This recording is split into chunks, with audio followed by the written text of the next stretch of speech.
Hi everyone, back again with more YouTube React. SilverDFanng, your favorite wolf boy here. Best Zack Snyder movie. Some people probably have a favorite. Some people love the man's directorial stuff. I'm not a fan of him as a director. I've never been a fan of his movies. But Pointlesshub, it did a review of probably the least Zack Snyder movie you could think of, Guardians of Ga'Hoole. It's a interesting look into the series and the man that directed the movie. Have fun. It's not. Oh, that's not that bad. Okay, so this is by Pointlesshub, the best Zack Snyder movie. Was Guardians of Ga'Hoole a Zack Snyder movie? I don't think I realized that. I lied. The real point of the video is that Zack Snyder directed a kid's fantasy movie about owls, and I find that very funny. That is... Anyone that knows Zack Snyder, yeah, like, this is not his normal go-to. Dude loves, like, over-the-top action, masculine shit. Like, this is the dude that did 300 and Sucker Punch and the Justice League and, like, Man of Steel. He loves bravado, no color, like, over-the-top, like, action porn, very masculine shit. And he made an owl movie. Zack Snyder, architect of the Snyderverse, Man Hate of it. Steel, Hate Batman it. v Superman, Hate it. the good version of Justice League. Fine. That's right, I said it. There's just so much hostility online whenever anything... Okay, let me be clear. Zack Snyder, the person, I hear is a sweetheart and a really good dude. I'm only talking about his movies. Zack Snyder and James Gunn is brought up. How did that even happen? It's a battle I really don't care about. I agree. I enjoyed elements of the Snyderverse despite its many faults, and I also enjoy elements of the Gunverse despite its faults. Yeah. My favorite movies from either director are the ones that have nothing to do with DC. Ha! Get the dog. And that includes Watchmen. Zack Snyder has such a distinct style. That's true. It's really something you love or hate. Yeah. And frankly, I hate it. Despite it mainly consisting of hype moments and aura, I like it. Film is a visual medium. Snyder's a visual director. I love that he's just unapologetic in his distinct vision. When it comes to the visuals, he is very good. I've said this before. Zack Snyder might be the best cinematographer in the business today. Director is more than just cinematography. It's also about characters, timing, pacing, making the words that the writer says work with the actors. It's more than just the cinematography. I love Zack Snyder like I love trains. Trains are best when they have a distinct direction, and not when they're derailing off the track right onto my car. He works best when he has guidance, or to put it bluntly, when someone else writes the script. Which is why his best movies are stuff like 300 and Dawn of the Dead. Wait, what the fuck? Incoming at break. Theme with his filmography. I didn't know that those two worked on Dawn of the Dead together. Very serious in tone. His whole catalog is like oh that. my god, Every Sucker Punch. single movie, except for one. Legend of the Guardians, the Owls of Ga'Hoole. Which is very out of place for him. The Owl movie. He directed that. Seems a bit unbelievable. Then you see this shot and go, oh, yeah, that's a Snyder. Zack Snyder film, alright. The existence of this movie just fascinates me. You see, I'm not just talking about this because of Zack Snyder. Oh no. Legend of the Guardians, the Owls of Ga'Hoole was based on a book series that I absolutely loved as a kid. It was popular when I was a kid my too. First lesson in how adaptations can disappoint you. I read a lot as a yeah, everyone goes through that. I'm trying to think, what was my first, the adaptation ruined my love of the original. I don't know. Kid, way more than I do now. One series I remember distinctly was The Guardians of Ga'Hoole, a series of kids' books about a fantasy world populated by owls. There were owl kingdoms, and they had owl wars. I read the first 4 or 5 books, I think. I don't really remember. I do remember being excited when the movie was announced. This was gonna be from WB and the guy who did 300. There's no way this could go wrong. It went wrong. At least to me as a kid. It's been so long that I don't even remember what I disliked about it. Maybe it was the pacing, maybe it was because they changed some stuff from the books. I didn't hate it, I just didn't think it did the book justice. Then, 15 years go by, everyone's fighting over James Gunn's Superman, I remember the Snyderverse, and then I remember the Owl movie. So I thought, what if I went back and read those books before revisiting this movie again? That's a good idea. I have the same thoughts I did as a kid, so I sat down and I read these books to see if I could recapture the feeling of when I was a kid. I didn't recapture those feelings. Man, those sure were some owl adventures. I read the first 6 books in the Guardians of Ga'Hoole series by Catherine Lasky. Only the first 6 books? Why not the rest? Well, for one, dude, there's like 19 books. I'm not reading all of those for this video. Some are prequels, some are sequels, some have different main characters. You can think of the first 6 books as an arc. That's all I care about for this video. Now, fun fact about me, I love owls. Owls are They're cool. my favorite animal. They're basically flying cats. That's true. There's just something about them. The way they move, the way they act. I love owls. But nobody, and I mean nobody, loves owls as much as Catherine Lasky. She did not make a fantasy series with owls to talk about a fantasy world. She made a fantasy world to talk about owls. That isn't a joke. She said it herself. So much of these books... I did not read the books, and I've seen part of the movie. Yeah, that's accurate. It does not feel like a fantasy world about owls. It feels like an owl world that happens to be a fantasy. Books is just stuff owls do in nature and incorporating it into the lore. Gizzards, pellets, owls being nocturnal animals. It's such a specific reason to start a fantasy series, and I love it. Like, look, I'll take this over the lady that created the Omega-verse every day. She really liked owls, and she wanted everyone else to like them too. And sadly, it's really the most interesting thing about these books. Yeah, I'm sorry. I hate to say it. That second reading for me as an adult was brutal. It's probably because I'm a 30-year-old man reading a children's fantasy series, but I didn't get a lot out of these books. They're very short.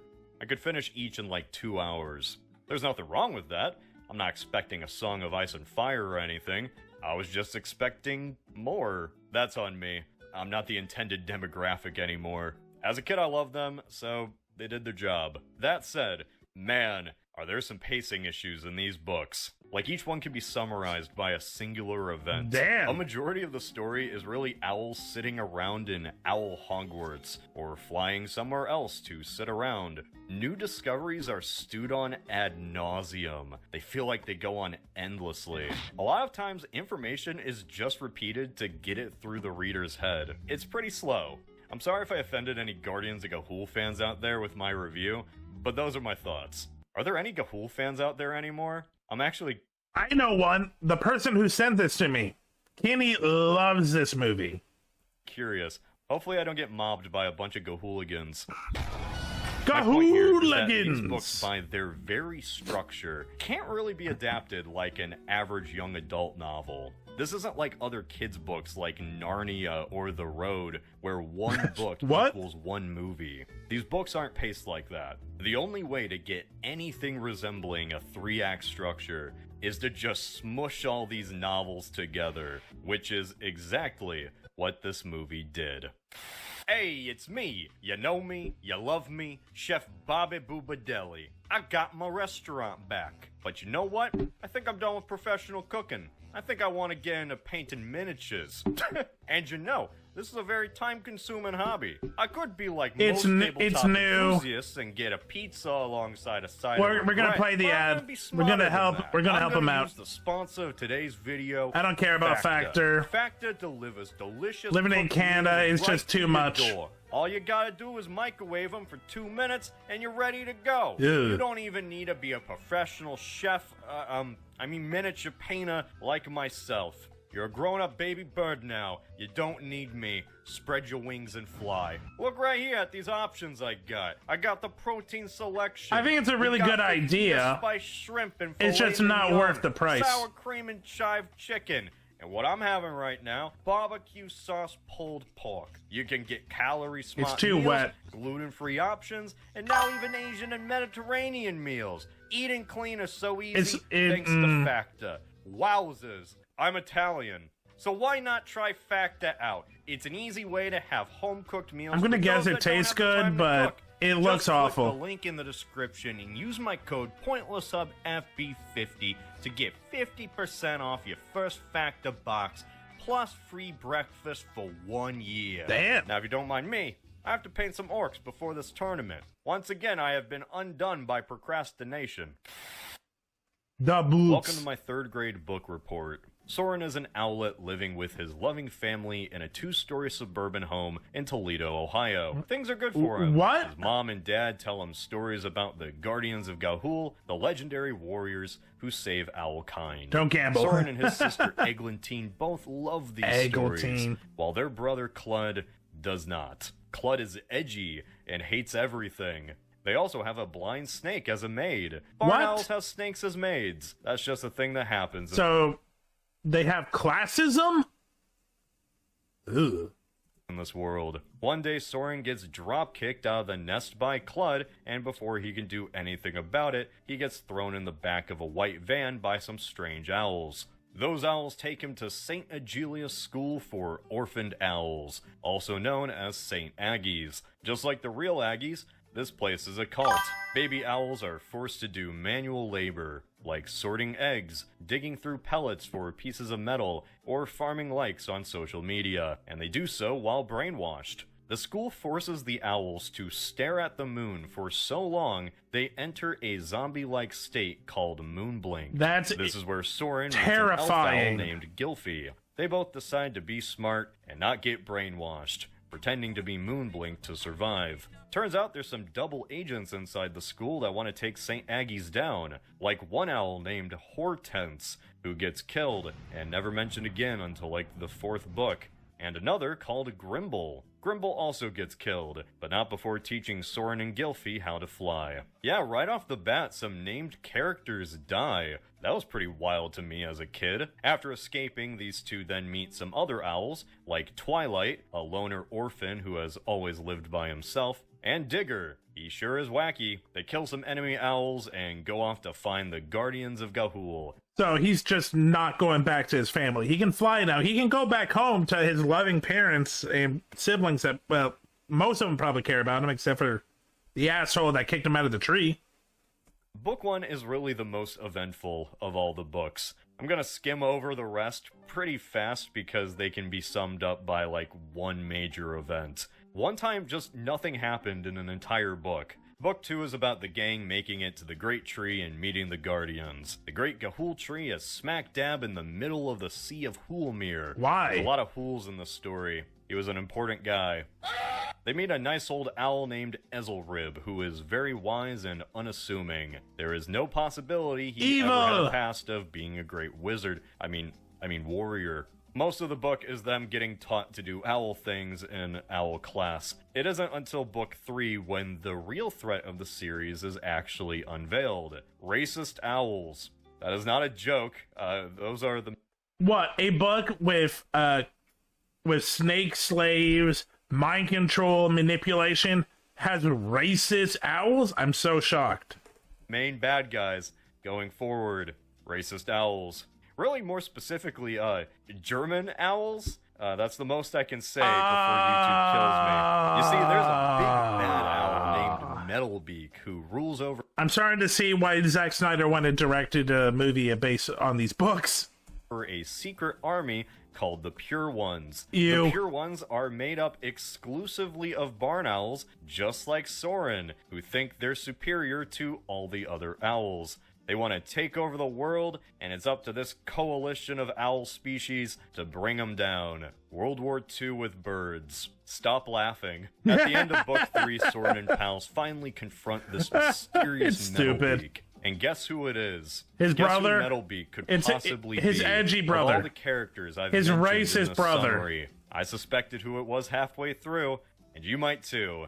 Metalbeak is revealed to be Clud.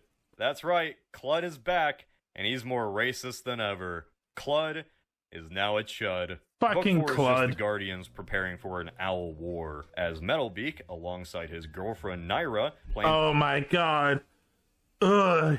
You're so stupid. You don't understand the world. Ugh. My girlfriend has, like, taught me so much about how we're just so better and superior and everyone just doesn't understand us. to take over the tree and destroy the UN. There's a battle, the Pure One's plan doesn't work, some owls get trapped in glue traps. It's a whole thing. Absolutely nothing happens in Book 5. What a waste of time. It's just Soren's sister Eglantine getting brainwashed by Metalbeak's girlfriend the entire time. The only interesting development is that the Pure Ones take over St. Aggie's at the end of the book. Literally, the characters find out in the last chapter. Book 6 is the gang flying all around until the literal last chapter, where they attack the Pure Ones at St. Aggie, and Clud dies. Good. This whole arc ends with Soren and Eglantine's parents coming back as ghosts. They died somehow, it's never explained.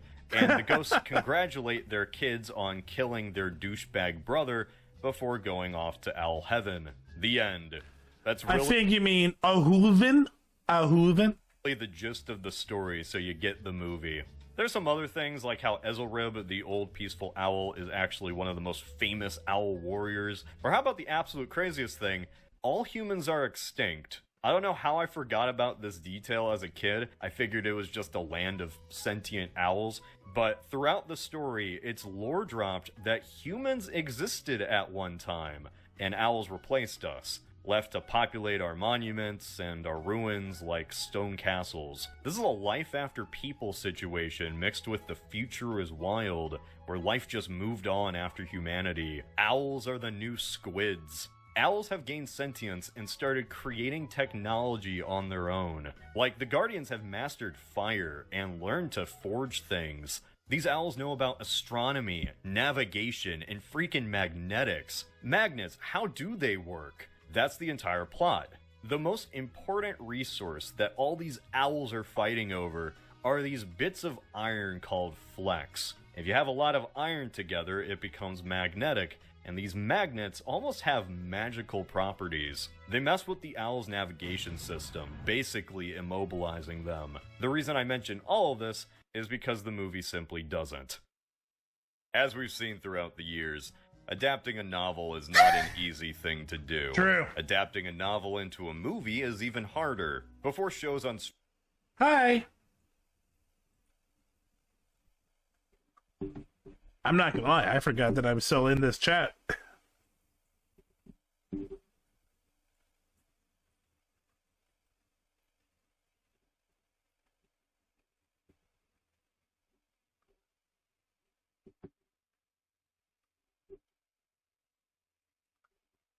Well, streaming could just I think they're waste a just bunch hanging of out. time and launder money. Movies used to have to pick and choose which parts of the novels to include in the runtime. It's even worse for animated movies, which are usually an hour to an hour and 30 minutes instead of a 2-hour runtime. Legend of the Guardians kind of had an unwinnable challenge here, being True. both an adaptation of a novel and a cartoon. What was it supposed to do? Follow the book's plot for the most part and have the climax be Soren and the gang killing some owls in the desert? hey boys and girls, let's watch the owl racism movie with mind control and family death.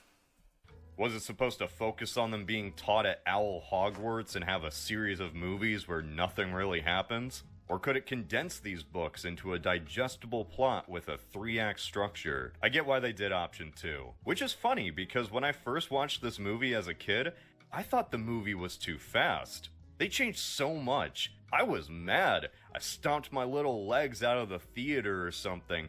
As an adult who's been disconnected from the series for years, I gotta say, I think the movie is better than the books. Yes. Shocking, I know. Now, it's not perfect. Sometimes it just doesn't explain things to the audience. Charlie, what just happened? Like, there's terminology thrown out that your average viewer is just never gonna get the answer to. Like, why do the owls just keep saying Glocks? Horribly tragic, I know, but by the mercy of Glocks. Oh, Glocks.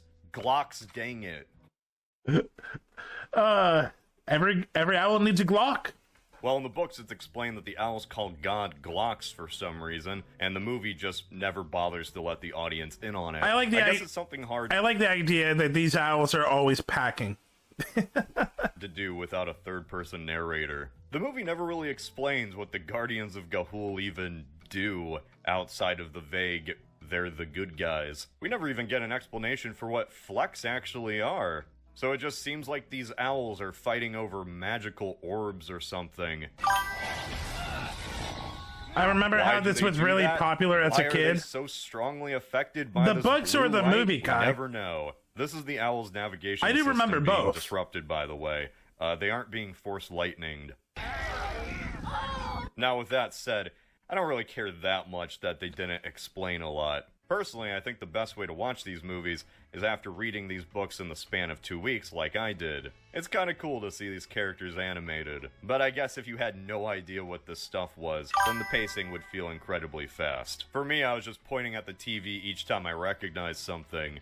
Like, holy fuck, it's Boobo! Boobo, sharpen the battle claws. Boobo Baggins, here to That's stay. right, Boobo the Owl from Clash of the Titans is here too.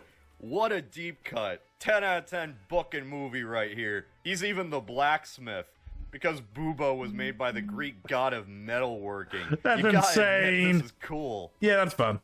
Well, I thought it was funny. Speaking of funny, the humor is very forced in this movie. He flies off into danger to be battered, bruised, and made. The book was funny sometimes, but really just from misunderstandings or owls being annoyed with one another. A bunch of my friends The were movie telling has me so what they many did in the moments of movie. levity where it's trying so hard to be funny. Check out the and it Pango just Pet isn't. Cafe to play with me. I guess this was my version of Warrior Cat books. Like, I recognize... There are... Well, I'm sorry, I don't know about the Warrior Cat books. That's a thing? What I'm seeing is supposed to be funny, but I'm just staring blankly. I imagine a lot of kids were too. The funniest thing here is probably the owlets after getting their soul drained. Just look... Yeah, this is horrifying.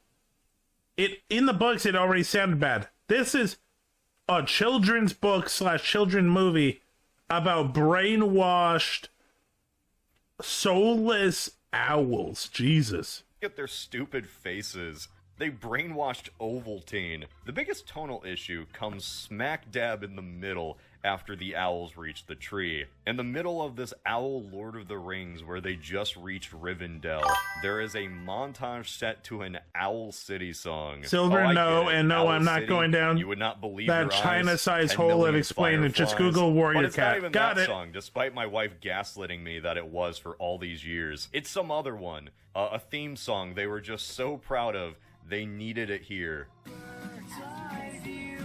As jarring as it is in the movie, I'm glad they included it twice. Neat. It's so funny hearing the most uplifting song ever alongside the words directed by Zack Snyder.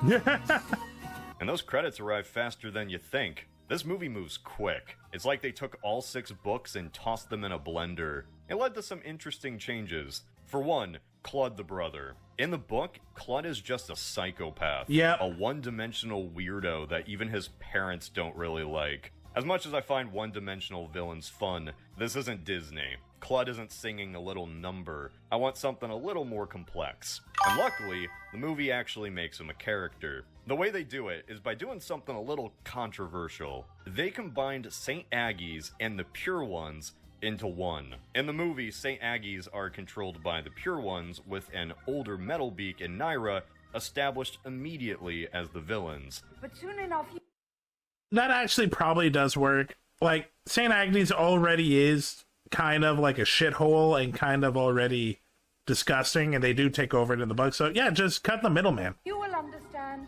the pure ones are your new family. This was shocking to a lot of Gahooligans back in the day, or at least it was shocking to me. I think the change works simply because it streamlines the story. In the book, St. Aggie's kind of just disappears for a while. How bad They're like the tutorial were mission they? Soren and Gylfi have to Oh, escape wait, PTSD, from. don't we tell don't me. see them again until book 4. By introducing the Pure Ones immediately, and meeting a Metalbeak, the audience sees the true stakes right off the bat. Plus, it actually gives St. Aggie something to do. But most importantly, it gives Clud a reason. to turn bad. In the movie, Clud isn't evil right off the bat. He has a rivalry with Soren like brothers do, so he gets jealous because his dad praises Soren all the time. His dad and Soren even share enjoyment of the Guardian myths that Clud doesn't care for. Look, you have a soft head, Soren. I think Da has filled it with stories and dreams. There's nothing wrong with dreams.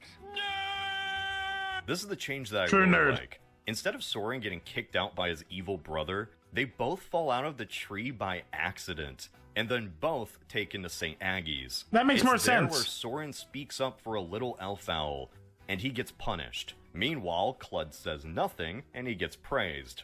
Now there's a soldier. I have done nothing but teleport bread for 3 days. He turns because he finds community in St. Aggie's and the Pure Ones. Someone that is ostracized by his family being praised by a very minute group of people who has nothing but hatred for other people in their hearts, but because he finds community and praise, will do awful shit. What real world analogy can I think of that fits this? While Soren doesn't. Despite being the villain, I find this version of Clud way more interesting than even Soren. Man, Soren's a nice owl, but that's all he really is. He's just so annoying. There's nothing wrong with dreams. He's not particularly interesting outside of just being the protagonist. He's always worried, very breathy, and his face is often just shocked or scared. Stop staring at me like that. I don't know, maybe I'm just nitpicking here. Soren does have a lot to worry about. This is a very dangerous owl world. One thing that always stuck out to me as a kid was just how brutal the books were. Owls freaking killed each other all the time. Owls A few are blows vicious. is all that's needed to break a wing or crush an owl's hollow bones. You know the old saying, if you hit a bird with a rock, it dies. Zack Snyder said that was one of the reasons he was interested in the project. Like, he even said it in an interview. I just love that. Classic Snyder. Yep, One brutality. thing I really like is how these characters being owls actually affects the atmosphere. You know, the lighting, because owls are nocturnal. And in the books, every scene is set during the night, which you can't really do for a movie, because even if you could see anything, it'd get a little boring. So the movie cheats That's never stopped Snyder before. Snyder, Mr. Gray Sky, Gray Land, Gray everything. a little with the time of day. Very rarely are any scenes set during the afternoon. Instead, they're in the early morning or late evening. So much of the atmosphere in the movie is warm, full of orange and yellow skies. If something is set during the night, there's something else going on. A lightning storm, a red sun. I like the variety of the set pieces. Visual variety is kind of the phrase of the day. Like, 90% of this movie is really your standard computer animated kids film. But the other 10%, man, that other 10% is just so incredible. Even Lies of Keel, I mean, he's reeling. Watching this movie is just getting occasionally slapped with the reminder that this is indeed a Snyder film. Really brings up the question, why is this a Snyder film? Why did he agree to this? I figured it was because he had kids and one of them were fans of the book or something. Nope. And no, according to this Collider article, he made a kids movie because none of his kids could watch his movies. Fair. It's such a Snyder thing that he picked the most violent kids story to tell. But hey, it's still PG, so it counts. This is the one and only family-friendly Zack Snyder movie. Random moments of slow motion, dramatic shots of lightning, classic Snyder framing, all wrapped in a story about owls. I'm not complaining about any of this, I think it's cool. Hell, it even helps with the movie, because owls are fast animals, so how else are you gonna show them fighting? Every impact needs to be seen and felt, because otherwise It does it's just look birds nice. doing this. Is the slow motion effective? I mean, like 70% of the time. Sometimes the slow motion just does not work at all. Things just blur together. But hey, it's hard choreographing owl battles. There's only so much you can do with characters that have 2 legs and wings. I love owls. Incoming I ad really break. do. But it's so hard to make them look cool. I'm sorry, there's just something fundamentally unserious about I mean, owls are vicious, but they are stupid looking. birds. And I mean that in the loving way. Eagles. It kind of takes away from the epicness the movie's going for. This is just a surreal project. Kind of as surreal as seeing a movie about dancing penguins directed by the creator of Mad Max. That's real. This is the same studio that brought us Happy Feet. Happy Feet. These two share remarkably similar DNA. Both were produced by Warner Brothers and Village Roadshow. Both directed by the last person you would imagine doing an animated bird movie. Both distinctly Australian. Guardians is undeniably an Australian co-production. And you're gonna need to fly a long way to get to the Guardians. Animalogic, the animation studio, is Australian. In the book, where the owls are located is never really specified, but in the adaptation, it's pretty clear where the story is set. Soren and Clud get attacked by a Tasmanian devil. This echidna mentions wild dingoes. Alice Springs. Yeah, so this movie flopped pretty hard. It even set up for a sequel. With the original Metal Beak dead, Clud was gonna take up the mantle, Harry Osborn style. We never got to see that happen. This movie just underperformed. It was second in its opening weekend behind Wall Street 2 with Shia LaBeouf. Ironically, I saw that movie as a kid. It was okay. But why? Why did audiences just not respond to this? Well, for one, let's be real, the name absolutely sucks. It's not a great Legend of name. the Guardians, the Owls of Ga'Hoole. Wow. This title only got worse with time. Rise of the Guardians was a year later. Then Guardians of the Galaxy. It makes it hard to look up. Guardians. It was just a title that told nothing. It was so forgettable. Not gonna lie, most people don't even call it Legends of the Guardian. They call it the Owls of Ga'Hoole because, like, yeah, you try to say Legends of the Guardian, it's like, oh, do you mean the one with Santa? No, that's Rise of the Guardians. Oh, do you mean the ones with the aliens? No, that's Guardians of the Galaxy. So yeah, people just call it Owls of Ga'Hoole now, or the Owl movie. Only way I could make this video was if I literally tricked you into clicking on it. Who's gonna take their kids to see Owls of Ga'Hoole? Not mine. Which kid demanded to see that? Not me. Apparently I did. Snyder and Warner Bros. Wanted to make a kid-friendly but serious movie, which is great for this particular story, but it's also not very eye-catching to the general audience. Do you think Kung Fu Panda would have been nearly as successful if it had the same fight choreography, but was about a realistic panda not voiced by Jack Black? Western audiences just have a weird dynamic with cartoon movies. True. The real meat, the real story and heart Sausage of a party. cartoon has to kind of be Trojaned inside a very funny horse. Hell, the only reason Happy Feet succeeded while Ga'Hoole didn't was because dancing penguins are a funny idea.